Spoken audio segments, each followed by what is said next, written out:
الحمد لله رب العالمين والصلاة والسلام على أشرف الأنبياء والمرسلين وبعد۔ رسول اللہ صلی اللہ علیہ وسلم پر کثرت سے درود پڑھنے کی ترغیب آئی ہوئی ہے۔ درود پڑھنے کا مطلب ہے نبی صلی اللہ علیہ وسلم کے لیے رحمت اور رفع درجات کی دعا کرنا۔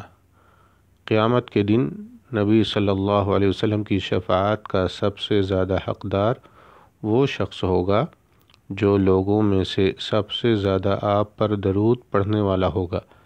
نبی صلی اللہ علیہ وسلم پر کثرت سے درود و سلام پڑھنا یہ یقیناً ایک بہت بڑی سعادت ہے جو ہر مسلمان کو زیادہ سے زیادہ حاصل کرنے کی کوشش کرنی چاہیے۔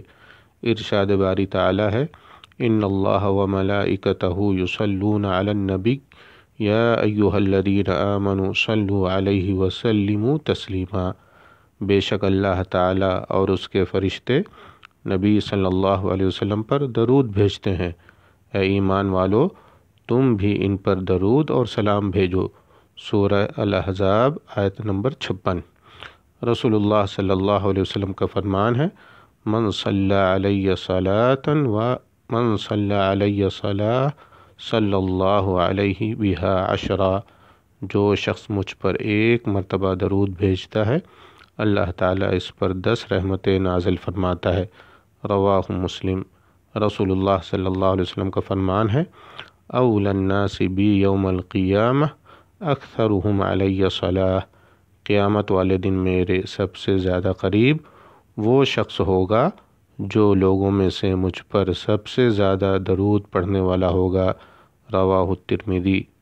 نبی کریم صلی اللہ علیہ وسلم مسلمانوں کے لیے دین و دنیا کی سعادت کا ذریعہ ہے، تو ضروری ہے کہ ہر مسلمان آپ کی خدمت میں درود و سلام بھیجتا رہے، جبکہ ایسا کرنے میں نہ کچھ خرچ ہوتا ہے اور نہ زیادہ محنت و مشقت ہی برداشت کرنی پڑتی ہے۔